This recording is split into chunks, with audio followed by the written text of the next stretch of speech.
Hello everyone, welcome to my YouTube channel. इस video में हम लोग न्यूक्लियर फ्यूजन और न्यूक्लियर फिजन के बारे में पढ़ने वाले हैं। ठीक है, तो इसमें हम दो क्वेश्चन कवर करने वाले हैं। एक क्वेश्चन ये भी हो सकता है या तो पूछ ले short note on nuclear fusion, या तो पूछ ले short note on nuclear fission, या तो एक ऐसा क्वेश्चन पूछा जा सकता है कि difference between nuclear fusion and nuclear fission.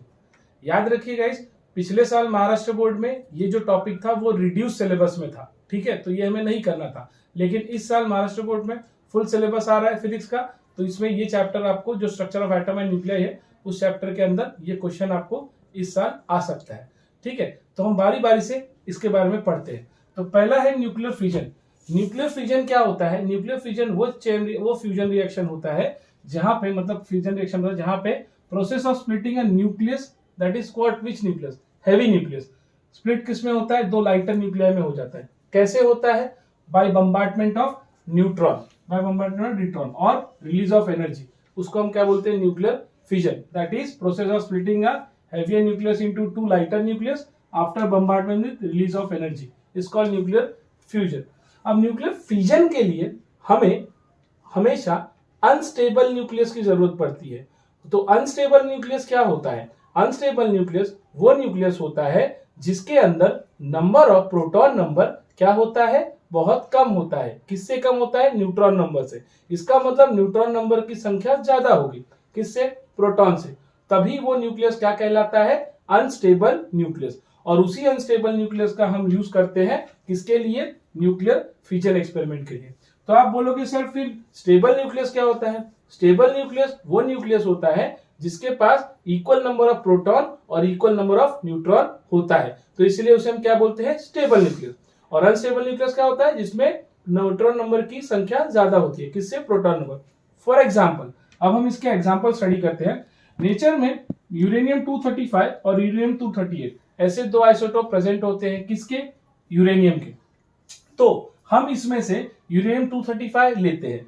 क्यों यूरेनियम 235 लेते हैं? क्योंकि यूरेनियम 235 के लिए हम एक स्लो मूविंग न्यूट्रॉन से भी बम्बार्ड करा सकते हैं, लेकिन 238 के लिए हमें हाईली एनर्जेटिक मूविंग क्या चाहिए होता है? न्यूट्रॉन चाहिए होता है। तो अगर हमारा न्यूट्रॉन हम यूज कर रहे हैं जो हाई एनर्जेटिक वाला है, मतलब फास्ट मूविंग चाहिए, तो उसके लिए ज्यादा एनर्जी भी तो चाहिए होगा। तो ज्यादा न्यूक्लियर एनर्जी के लिए हमें ज्यादा खर्चा करना पड़ेगा, तो कॉस्ट ज्यादा होता है। इसीलिए हम उसका यूज ना करके क्या लेते हैं? फ्रीक्वेंटली 235 वाला लेते हैं, जिसके लिए हमें स्लो मूविंग न्यूट्रॉन से भी काम चल सकता है। तो जब एक स्लो मूविंग न्यूट्रॉन बम्बार्ड होता है किसके साथ? 235 यूरेनियम के साथ, तो यूरेनियम 235 किसमें कन्वर्ट हो जाता है? यूरेनियम 236 में। अब ये जो यूरेनियम है ये क्या हो गया? अनस्टेबल है। अनस्टेबल का मतलब क्या है? इसकी जो प्रोटॉन नंबर है, जैसे मान लो 235 था, तो हमने मान लिया इसका ये टोटल एटॉमिक नंबर कितना है? 236 है। ठीक है, मैं 235 का एग्जांपल दिया था, 236 था। देखो 236 है, और न्यूट्रॉन नंबर क्या है, और मतलब प्रोटॉन नंबर क्या है? 92 है। अगर हमने दोनों को सब्ट्रैक्ट कर दिया तो ये कितना बन जाएगा? 144 हो जाएगा ना। क्या हो जाएगा? 144 हो जाएगा। तो अगर ये 144 हो गया और फिर प्रोटॉन नंबर कितना रहेगा? 92 रहेगा ना। तो यहाँ पे देख रहे हो न्यूट्रॉन नंबर जो 144 है वो क्या है? प्रोटॉन नंबर से ज्यादा है। तो इसलिए इसको हम क्या बोलेंगे?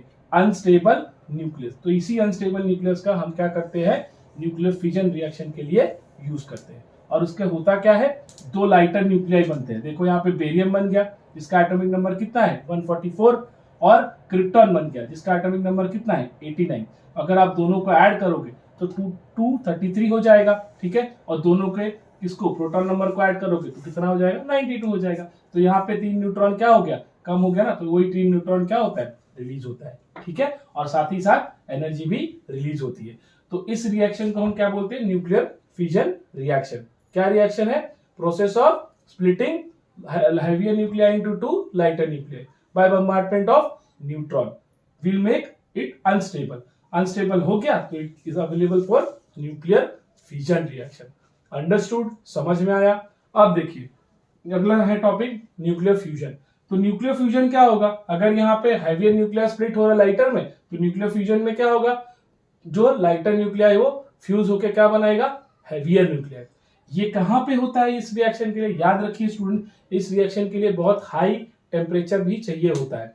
क्योंकि अगर मान लो मैं एग्जांपल ले लूं सन का, सन में क्या होता है? At centre of sun temperature क्या होता है? 10⁻⁷ केल्विन के आसपास मतलब बहुत ज्यादा टेम्परेचर होता है, वहां पे हम क्या कर रहे हैं, 4 हाइड्रोजन न्यूक्लियाई, हमेशा 4 हाइड्रोजन न्यूक्लियाई क्या होता है, टुगेदर फ्यूज होते हैं, मतलब हाइड्रोजन के 4 न्यूक्लियाई एक दूसरे से बहुत करीब लगाते हैं।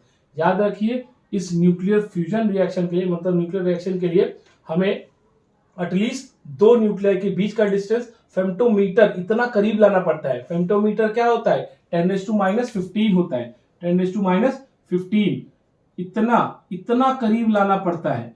तो किसी भी 2 न्यूक्लियाई को इतना करीब लाना बहुत बहुत हाई एनर्जी का काम होता है, ठीक है, उसके लिए बहुत हाई एनर्जी चाहिए होता है, तो ये जल्दी पॉसिबल नहीं होता, तो हर जगह पॉसिबल नहीं हो, इसलिए इसका हम किसका एग्जांपल ले, सन का। तो सन के जो सेंटर में वहां पे क्या होता है, हम 2 नहीं बल्कि 4, सोचिए आप, 4 हाइड्रोजन न्यूक्लियाई को एक दूसरे के करीब ला रहे।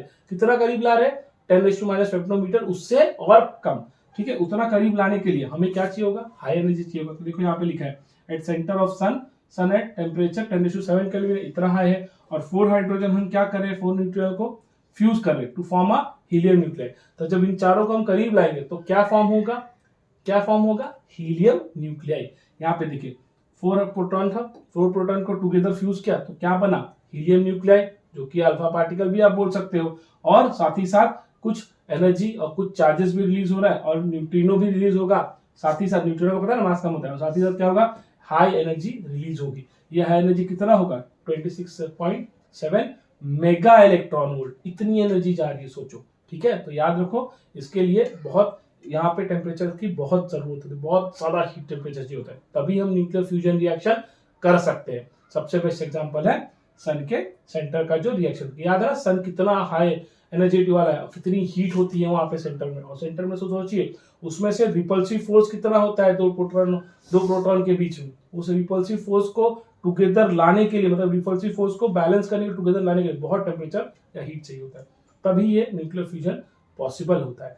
और सन पे तो ये कितने साल से चल रहा है, ये सन वाला रिएक्शन 4.5 बिलियन ईयर से चलते आ रहा है, अभी भी हो रहा है, आगे फ्यूचर में भी ये रिएक्शन होगा ही होगा, न्यूक्लियर फ्यूजन रिएक्शन। तो ये एग्जांपल था, आई होप आपको समझ में आया। ये आएगा तो इसमें डेफिनेशन लिखना है, एग्जांपल लिखना है, इसमें डेफिनेशन लिखना है, एग्जांपल। अब एक क्वेश्चन ये बन सकता है कि क्वेश्चन पूछ रहे difference between nuclear fission reaction and nuclear fusion. तो पता है ना फिजिक्स में आपको 2 ही पॉइंट लिखना है 2 मार्क के लिए, तो यहाँ पे आप कोई भी 2 पॉइंट लिख सकते हो। तो मैंने तो एक तो आप एक दोनों का डेफिनेशन ही लिख सकते हो, वो डिफरेंस बन जाएगा, क्योंकि इसमें हैवियर न्यूक्लियर स्प्लिट हो रहा है लाइटर में, इसमें लाइटर न्यूक्लियर स्प्लिट हो रहा है हैवियर में। यहाँ पे आप देखिए क्या होता है, न्यूक्लियर फिजन में पहला may take place at ordinary temperature. Fission reaction को किसी भी टेम्परेचर पे हम करा सकते हैं, लेकिन फ्यूजन रिएक्शन को कराने के लिए हमें टेम्परेचर, जैसे मैंने बोला ना, बहुत हाई चाहिए होता है। देखो यहाँ पे very high temperature of order of million degree is required, किसके लिए, फ्यूजन रिएक्शन के लिए। और फ्यूजन तो ऑर्डिनरी टेम्परेचर पे हो सकता है। दूसरा पॉइंट, सोर्स ऑफ मटेरियल क्या होता है न्यूक्लियर फ्यूजन के लिए, लिमिटेड होता है, सब ब्लेंडेड में आपको अबंडेंस में अवेलेबल नहीं होगा, ठीक है, बहुत लिमिटेड जोन में अवेलेबल है। लेकिन न्यूक्लियर फ्यूजन के लिए जो सोर्स मटेरियल होता है वो क्या होता है, हाईली अवेलेबल होता है, प्लेंटी में अवेलेबल होता है, जैसे कि एयर वगैरह हो गया, बहुत ज्यादा अवेलेबल होता है ना, इसीलिए। तो तीसरा है products of reaction are radioactive, किसके, न्यूक्लियर फ्यूजन के बारे में बात कर रहा हूँ। रेडियो एक्टिव है तो भाई इससे प्रॉब्लम भी होगा ना, फ्यूज क्या, फ्यूज और रेडियस, मतलब पोज और रेडियस क्या, रेडिएशन हजार्ड, मतलब इससे प्रॉब्लम हो सकता है रेडिएशन से। जबकि ये रिएक्शन जब होता है तो इसका जो प्रोडक्ट बनता है वो नॉन रेडियो एक्टिव होता है, तो उससे प्रॉब्लम नहीं होता। जैसे सन का रेडिएशन तो कंटिन्यू हो रहा है ना रिएक्शन, तो उससे हमें इतना प्रॉब्लम नहीं होता, खाली हीट तो रिलीज होती है और कुछ नहीं, ठीक है। तो याद रखो इसका रेडियो एक्टिव होता है और इसका नॉन रेडियो एक्टिव। तो आई होप आपको ये डिफरेंस बिटवीन समझ में आएगा। आपको 2 पॉइंट लिखना है तो कोई भी आप 2 पॉइंट लिख सकते हो। और साथ ही साथ फ्यूजन में हमने क्या सीखा कि लाइटर न्यूक्लियर को कन्वर्ट किस में करते हैं, हैवियर न्यूक्लियर में। और क्या होता है लाइटर न्यूक्लियर को हैवियर किस में, फ्यूजन में मैं बात कर रहा हूँ, ठीक है। और फ्यूजन में हमने क्या सीखा कि हैवियर न्यूक्लियर को स्प्लिट करते हैं किसमें, लाइटर न्यूक्लियर में। और तब क्या क्या निकलता है, न्यूट्रॉन भी निकलता है और एनर्जी भी रिलीज होती है, और ये कोई भी ऑर्डिनरी टेम्परेचर पे रिएक्शन पॉसिबल है। लेकिन न्यूक्लियर फ्यूजन के लिए क्या होता है, न्यूक्लियर फ्यूजन उल्टा होता है उसका, कि यहाँ पे क्या होता है कि lighter nuclear fuse together to form a heavier nuclear, और साथ ही साथ हाई अमाउंट ऑफ एनर्जी यहाँ पे क्या होती है, रिलीज होती है। और रिएक्शन तो सन का इतने सालों से चला ही आ रहा है। और दोनों का डिफरेंस बिटवीन कोई भी 2 पॉइंट 2 मार्क के लिए लिखना है, लेकिन सेफ्टी के लिए 3 पॉइंट जरूर लिखना। आई होप आपको ये टॉपिक समझ में आया होगा। Thank you.